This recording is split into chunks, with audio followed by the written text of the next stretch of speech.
Bismillahirrahmanirrahim. Assalamualaikum warahmatullahi wabarakatuh. Saudara, dengan saya Edi Mulyadi. Saya punya tamu keren. Lihat baretnya khas, kacamatanya khas. Ininya nih bajunya, ini baju perang. Tanda kutip ya, maksud saya baju lapangan betul-betul. Saya bertemu beliau, namanya Pak Sugeng Waras. Tepatnya Kolonel Purnawirawan Pak Sugeng Waras. Gimana Pak? Sehat ya? Sehat. Alhamdulillah. Saudara, buat teman-teman yang penonton Bang Edi Channel yang mengikuti dinamika kondisi kita hari-hari ini, tentu nama Sugeng Waras tidak asing lagi. Kalau Anda punya grup-grup WA suka berseliweran tuh artikel-artikelnya Pak Sugeng ini yang gitu loh. Buat saya yang orang-orang bilang, lu berani banget sih, saya aja takut. Saya punya kenalan menteri, mantan menteri maksud saya. Dia bilang begini, saya sering dapat WA dari Pak Sugeng, tapi saya nggak berani forward. Pak Sugeng, gimana? Sehat-sehat ya? Sehat. Alhamdulillah, Masya Allah. Usia beliau tidak muda lagi, baru 17 tahun katanya. 17 tahun. Ditukar ke berat 71 tahun ya? Betul. Masya Allah. Tadi kita naik tangga, saya terengah-engah, beliau masih stabil napasnya. Karena kebiasaan. Saya dulu waktu masih muda 50 kali lebih satu hari. Masya Allah, Masya Allah. Pak Sugeng, boleh nggak penonton Bang Edi Channel FNN ini grup ini pengen tahu sebetulnya Pak Sugeng ini siapa, bagaimana, kenapa jadi tanda kutip badung banget begini? Gimana karir Bapak militer tahun berapa, di mana kan sebagainya? Iya, oke. Jadi begini. Saya dilahirkan di Kota Kediri, Jawa Timur. Oh, Kediri. Kretek. Iya. Di sekolah lulus SMA 69. Oke. Nah, selanjutnya masuk ke Taruna. Jadi yang sama-sama dengan saya itu seperti Pak SBY. Wah, Presiden SBY satu angkatan, bro. Ya, saya sebut yang mudah diketahui orang loh ya. Iya. Dan ada lainnya, memang begitulah. Dilahirkan ada yang jadi presiden, ada yang tetap kolonel seperti saya. Iya. Tapi muridnya saudara jenderal-jenderal. Ini gimana ceritanya nih? Beliau punya murid jenderal-jenderal. Jadi begini. Kalau di militer kan ada sekolah-sekolah berjenjang ya. Oke. Mulai Tamtama, Bintara, Perwira, kemudian Perwira itu kecabangan, mulai dasar kecabangan. Setelah itu tertinggi matra itu ya Sesko Angkatan Darat, atau Sesko AL, Sesko AU, atau Sespim Polri. Itu tertinggi, jadi menyiapkan untuk orang jadi kolonel lah gitu ya. Naik satu tingkat lagi yang tertinggi di lembaga pendidikan TNI ya Sesko ABRI waktu itu. Karena masih campur. AD, AL, AU, polisi. Tapi sekarang disebut Sesko TNI karena Polri dipisahkan. Tetapi tetaplah ada siswa tamu. Apakah dari polisi atau mancanegara itu tetap. Nah, sekarang gimana ceritanya kok bisa punya murid yang jadi jenderal-jenderal? Gimana ceritanya? Nah, saya kan senior. Senior ya. 73 itu termasuk senior lah ya. Kalau sekarang itu dari 500 teman saya masuk, ternyata sekarang yang masih di daftar hidup 250. Jadi kurang lebih separuh sudah kembali ke asalnya. Menghadap yang Maha Kuasa. Nah, jadi setelah saya lulus di Sesko TNI tahun 96 itu, terus langsung jadi dosen di situ. Nah, dari dosen naik ke kepala departemen, paban, sampai kepala dosen. Setelah kepala dosen terakhir direktur pendidikan. Jadi direktur pendidikan itu memang ya Pak. Sebenarnya kalau Pak Edi mau tahu ya, itu beda-beda tipis loh antara Sesko TNI dengan Lemhanas itu. Yang sangat membedakan adalah siswanya. Kalau pelajarannya bersama, bersama. Jadi Sesko TNI meskipun namanya TNI hanya sekitar 20% itu obat, tapi yang 80%-nya itu sudah mencakup seperti apa yang diajarkan oleh di Lemhanas. Itu ininya begitu. Boleh nggak kita tahu antara lain muridnya Pak Sugeng nih, itu siapa yang sempat dikenal publik antara lain? Ya.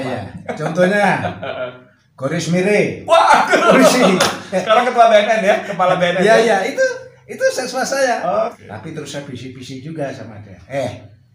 Begini ya, kalau kita bicara jujur, doktrin polisi itu lemah. Iya. Kalau saya nyalahkan tidak ya, lemah. Apa Pak? Iya lah.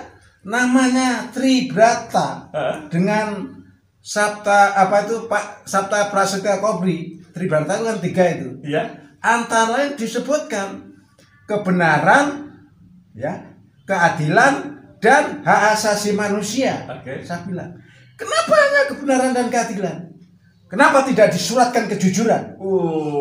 Itu kan penting. Misalnya, kalau orang tidak jujur, salah dia omong benar ya benar. Tidak adil dia omong tidak adil ya dia adil. Makanya saya bilang, ayo saya koreksi, laporkan kepimpinan pusat. Coba kejujuran itu. Nah, terus itu juga salah satu. Siapa lagi?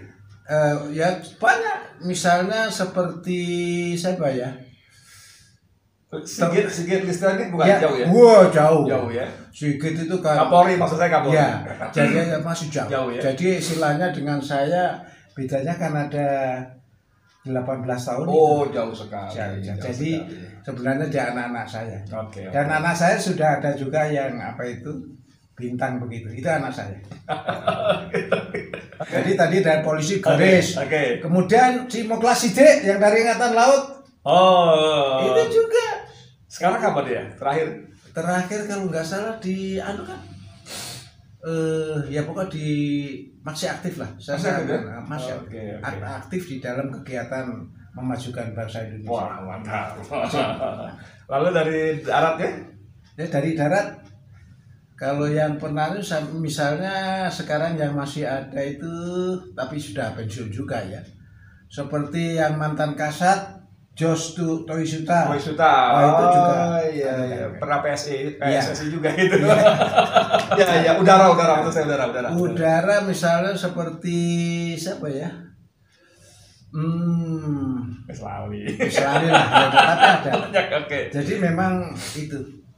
Oke, Pak Sugeng, itu tadi kenal kita dengan Kolonel Sugeng Waras ya, yang memang membuat pikiran kita jadi waras memang harusnya. Nah, sesuai namanya ini di tengah walaupun sudah pensiun lama, usia tidak muda, tapi tadi saya bilang Pak Sugeng ini membuat pikiran kita menjadi waras juga dengan artikel-artikelnya, dengan WA-WA-nya, dan kritisnya luar biasa. Ini apa yang membuat udah hari gini enak mau bercanda sama anak cucu, menikmati hidup, ngapain lagi? Kok galak-galak gitu? Kita dari aktif PABRI atau TNI Polri, kemudian pensiun. Nah itu kan hanya secara administrasi. Tapi karena jiwa Sabta Marga Supra Prajurit atau Sabta Prasetya Kobri atau Tribrata, itu udah melengket. Jadi kalau menurut saya kalau memang kita mau tidak berlebihan ya, disitulah bahwa pengabdian itu tidak pernah berakhir. Never die. Tentara tidak pernah mati. Iya. Alhamdulillah. Saya yang umur baru 17 ini. 17. Alhamdulillah kita masih bisa.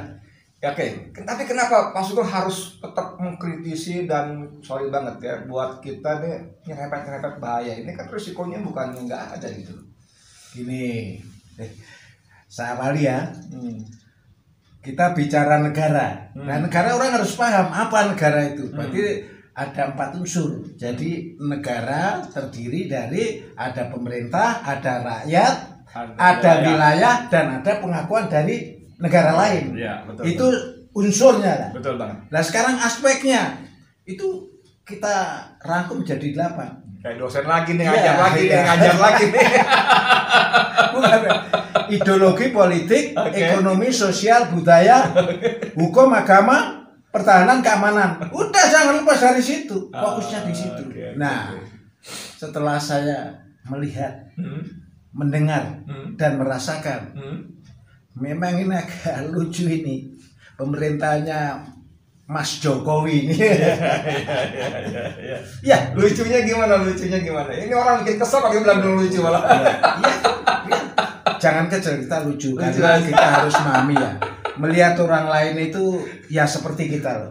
Sejelek-jeleknya orang pasti ada kebaikannya. Seburuk-buruknya pasti ada kehebatannya. Masya Allah. Sebaik-baiknya. Jadi itu. Jadi beliau tetap berusaha objektif. Ya, kita boleh benci, nggak suka apa dengan orang lain, tapi tetap ada nilai-nilai baiknya ya. Kalau bisa jangan membenci. Kalau bisa. Jangan memborong. Dasar. Apalagi memfitnah. Aduh. Karena begini.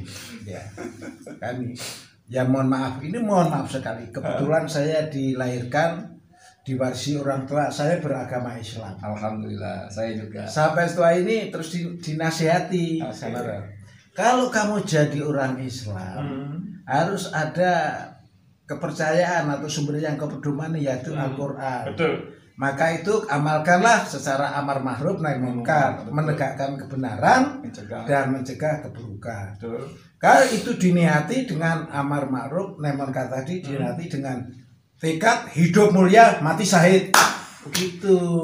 Kariman Nah terus saya ngomong, waduh gimana apalagi.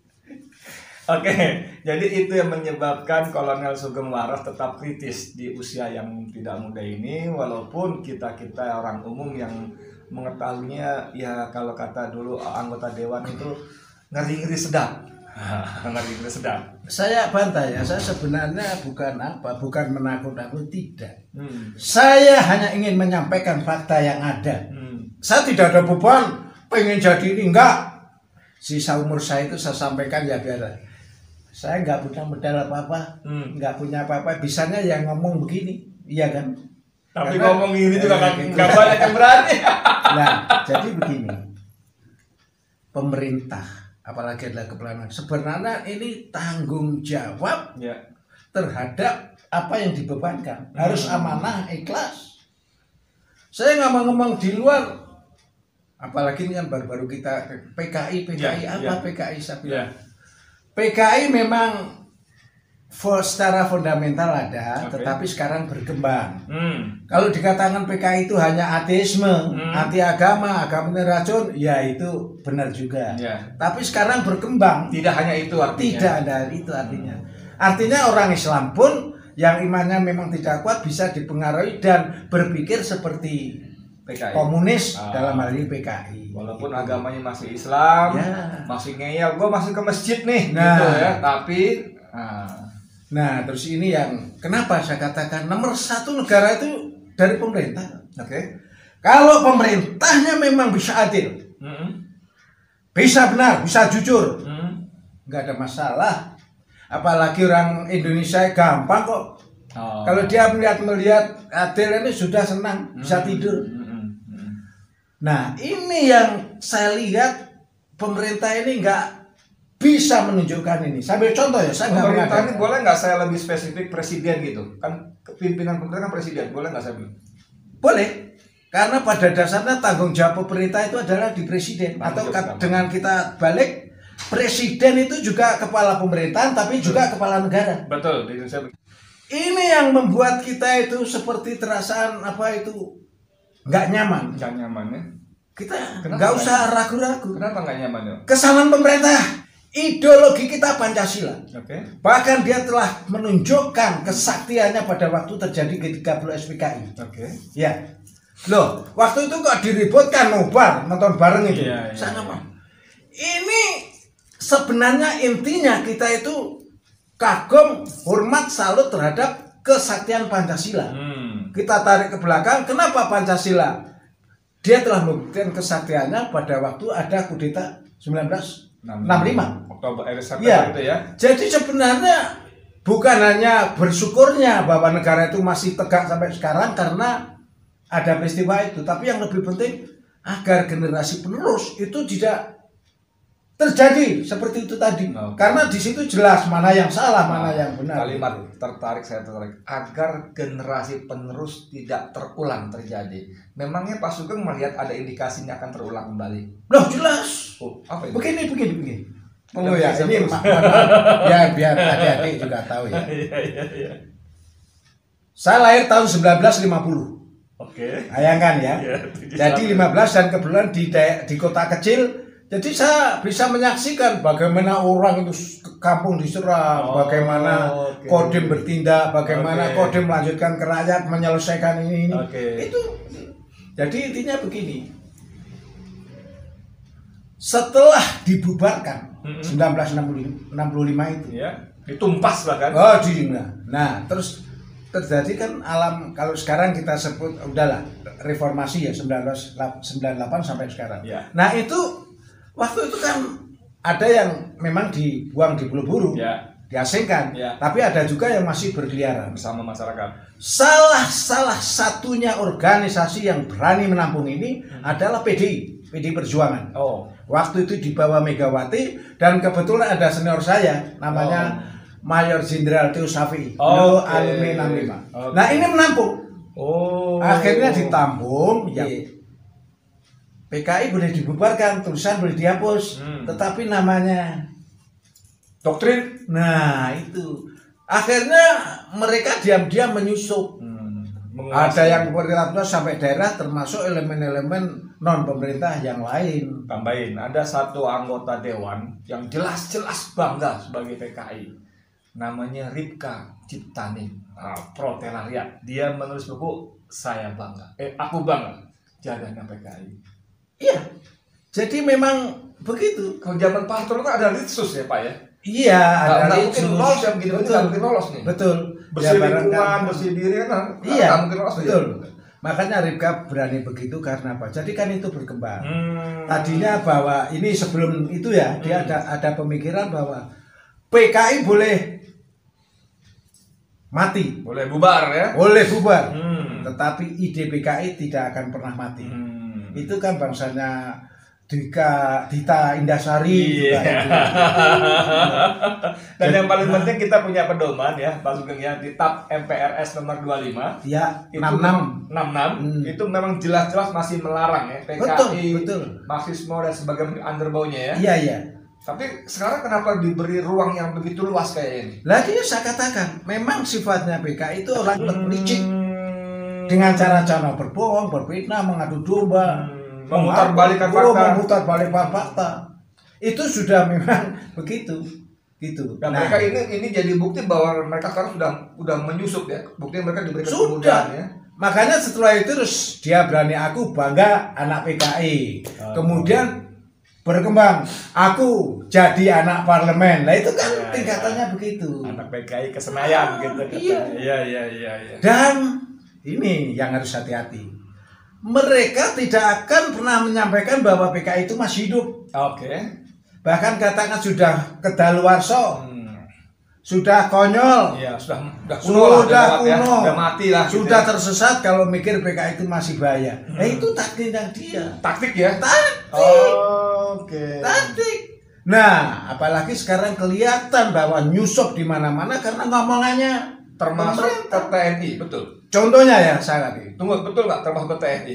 Jadi kalau saya katakan dari dulu, memang namanya pecah belah itu di mana-mana. Bukan hanya lembaga TNI, lembaga Polri, bukan di lembaga lain. Ya sebetulnya Letnan Kolonel Untung. Iya, betul. Jadi nggak usah malu-malu lah kalau memang. Jangan sok-sokan bilang tidak benar itu. Udah gopoh-gopoh itu kata. Saya ini TNI. Jangan ngomong macam-macam. Udah gitu aja. Iya. Mau itu fakta. Ya saya tahu. Jadi ciri-cirinya orang yang PKI atau simpati PKI. Setiap kita ngomong PKI dia nggak suka. Ngomong nobar dia kepanasan. Kelojotan. Iya. Dia spanduk penolak gitu ya. Bahkan dia malah kalau kita udah keluar tersesat, nggak tahu perkembangan internasional. Iya. Bahwa komunis sudah berubah jadi kapitalis. Ya udah. Pak Sugeng, ini kembali soal PKI tadi ya, kita fokus ya. Kan tadi kan Pak Sugeng sebut 65 Pancasila. Jadi betul saja kita sebagai orang Islam akan mengatakan bahwa Pancasila sakti itu memang karena pertolongan Allah kan. Allah melindungi negara kita sehingga tetap selamat, gitu ya. Nah sekarang gini, kita kan sudah sepakat Pancasila itu 5 sila, 18 Agustus. Jadi orang-orang yang ingin mengubah Pancasila, memeras segala macam, ini kan sesuatu yang sebetulnya justru real, bahaya, membahayakan negara kita.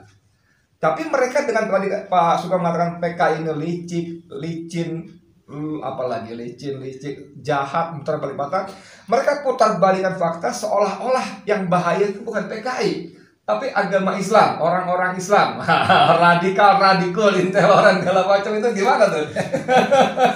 Ya itu yang saya katakan, itu umat Islam terbesar. Jadi mau tidak pada potensi yang terbesar di Indonesia itu ya umat Islam.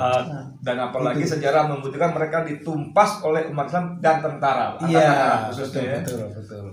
KPK. Kostrat. Nah sekarang kalau misalnya tadi dibilang Pak Edi apa kata bukti-bukti itu ya sudah jelas ya, tadi saya singgung. Sudah jelas. Nah, jadi kalau ada pihak-pihak yang mencoba mengganti Pancasila, memeras menjadi Trisila, Ekasila ini kita mesti. Nah itu kalau kita lihat dia itu ketawa saya. Ini pemerintah macam apa? Jelas kantor-kantor seperti kok dikatakan Pancasila lahir 1 Juni. Nah itu saya otak saya bukan otak pemimpin itu. Dia menyelingkuhkan sejarah. Itu kepres itu loh. Yang itu kalau presiden kan harus negarawan. Iya. Tanggung jawabnya terhadap 3 hal. Oke. Wilayahnya, rakyatnya, juga kepada pemerintahannya. Jangan karena ada kekuasaan ngomong seenaknya. Kentut. Aduh bahaya. Ini makin bahaya nih, kita mesti makin injek saya. Bukan begini.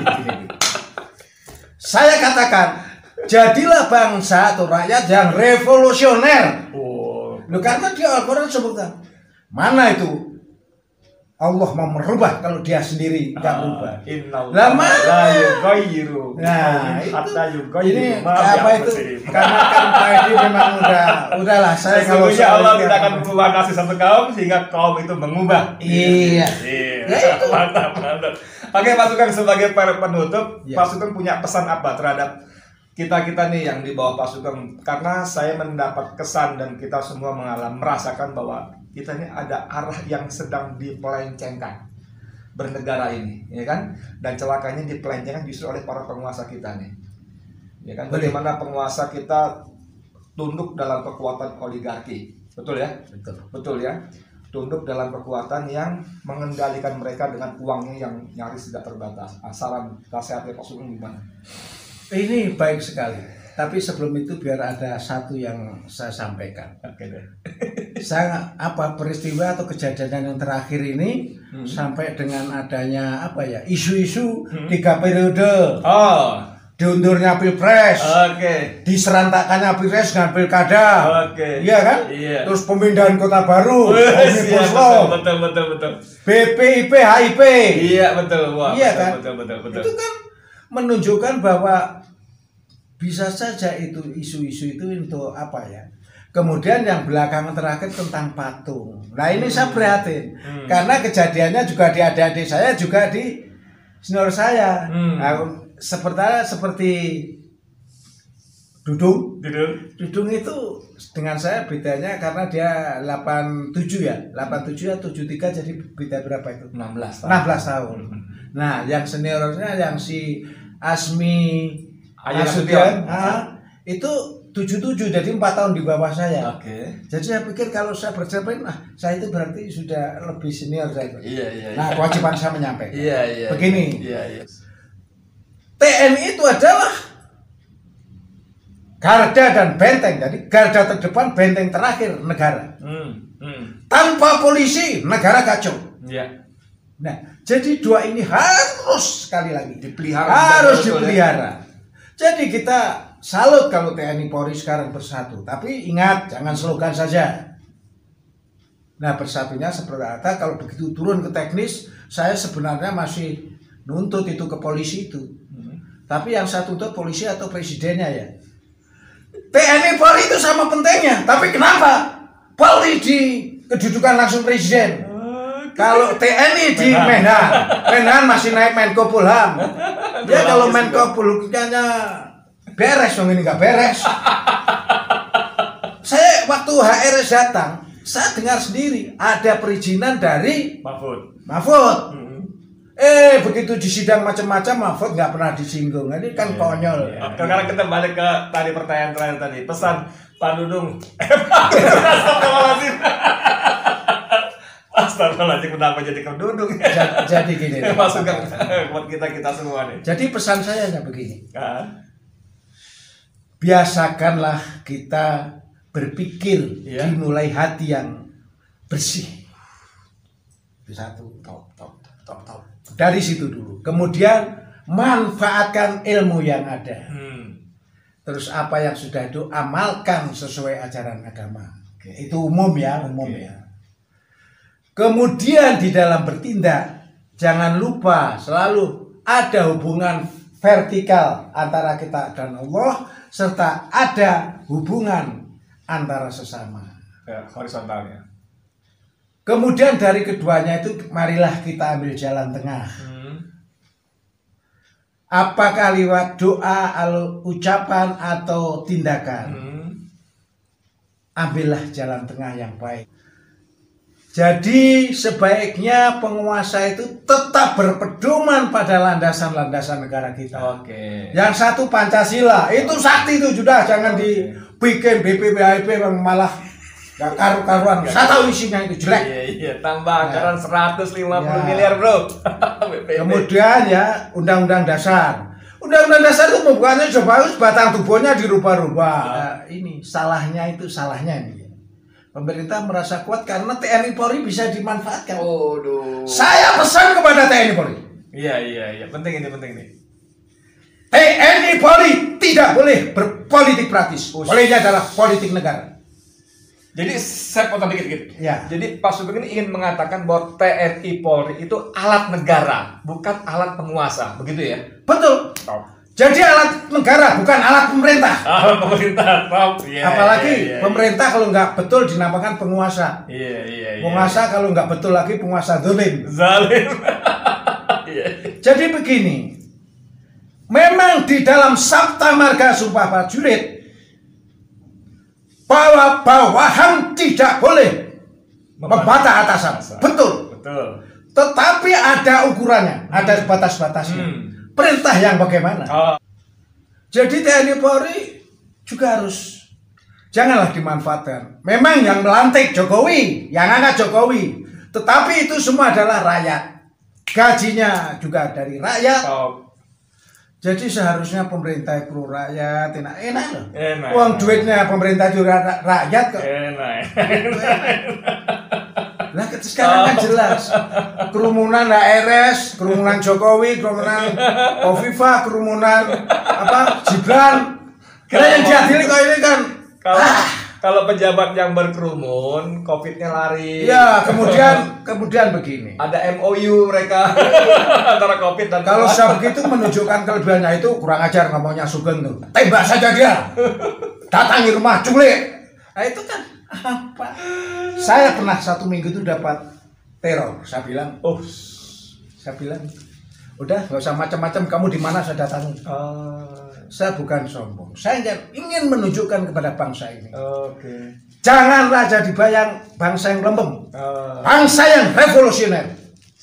Cerdas, tanggap, peka, peduli terhadap kebaikan dan keburukan. Siap. Jadi intinya begitu. Saudara sekalian, ini dahsyat sekali. Ini termasuk perbincangan saya yang paling panjang dengan narasumber yang pernah saya wawancarai, dan memang seperti nggak ada habis-habisnya di usia yang ke-17 ini. Pak Sugeng masih meledak-ledak, cegar, dan volume suaranya juga saya yang masih jauh lebih muda juga kalah betul. Tapi saya membacanya bahwa sikap beliau ini yang belak-belakan dan sepertinya keras ini, menurut saya bukan keras tapi tegas. Itu adalah karena kecintanya pada bangsa ini ya, pada Indonesia ya. Cintanya kepada Indonesia, kepada rakyat kita semua, supaya kita ini Indonesia menjadi lebih baik. Tidak diseret-seret untuk kepentingan politik praktis yang sesaat, yang menyesatkan ya. Saudara, begitu kurang lebihnya, mohon maaf banget, tapi menarik betul, betul-betul dahsyat. Sugeng Waras, Kolonel Purnawirawan Sugeng Waras. Terima kasih banyak Pak Sugeng. Sama-sama. Dengan saya Edi Mulyadi untuk FNN. Assalamualaikum warahmatullahi wabarakatuh.